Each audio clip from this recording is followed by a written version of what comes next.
Riding a 3-game win streak, the men's team had their second game of the week on Saturday night as they hosted the undefeated Michigan State Spartans. Our own Dave Leno has the recap. Coming into its second Big Ten game, Indiana had a 32-1-2 record against Michigan State and was searching for win number 33.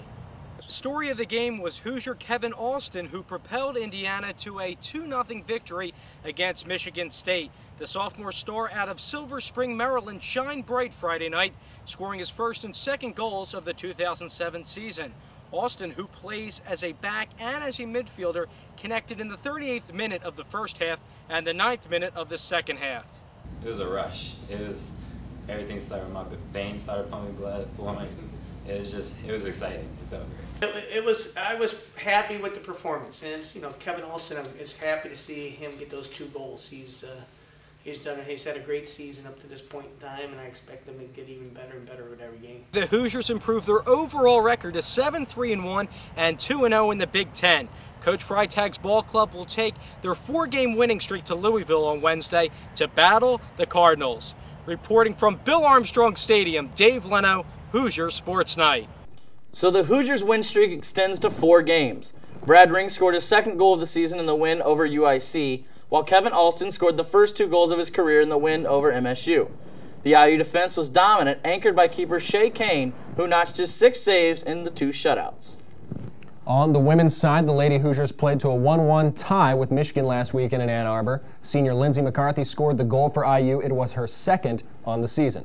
Sarah Bonko found the net for Michigan. Both teams had opportunities in overtime, but neither could convert as the game ended in a draw. Those are always fun, bringing the Hoosiers' record to 8-1-2.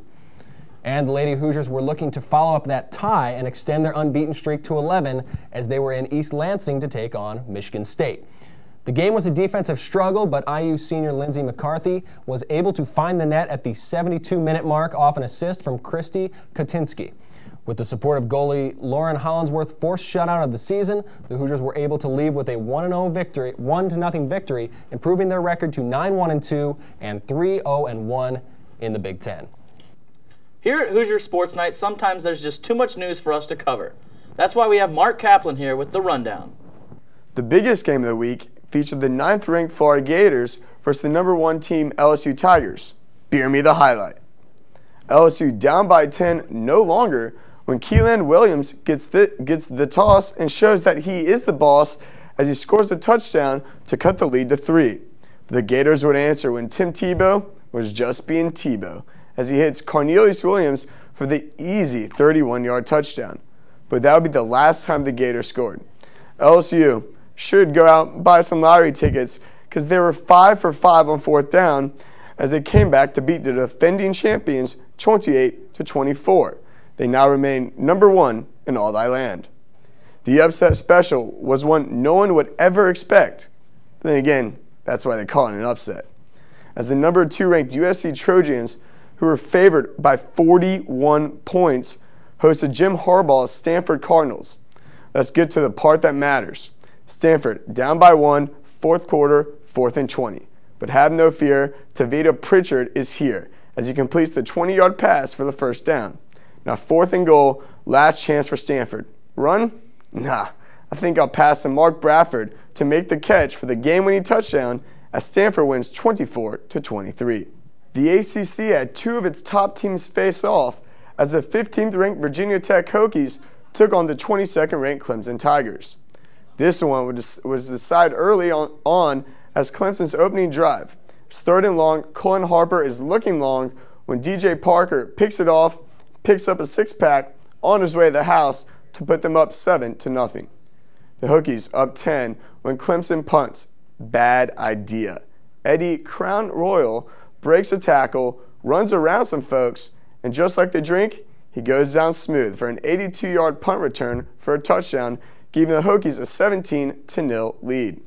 In the second quarter, right after a Clemson field goal to cut the lead to 14, they kicked to Victor Harris. Again, bad idea, because Harris proves, I am all that is man, as he returns the kickoff 100 yards to put Virginia Tech up 24-3. And it was all over from there as the Hokies would roll 41-23.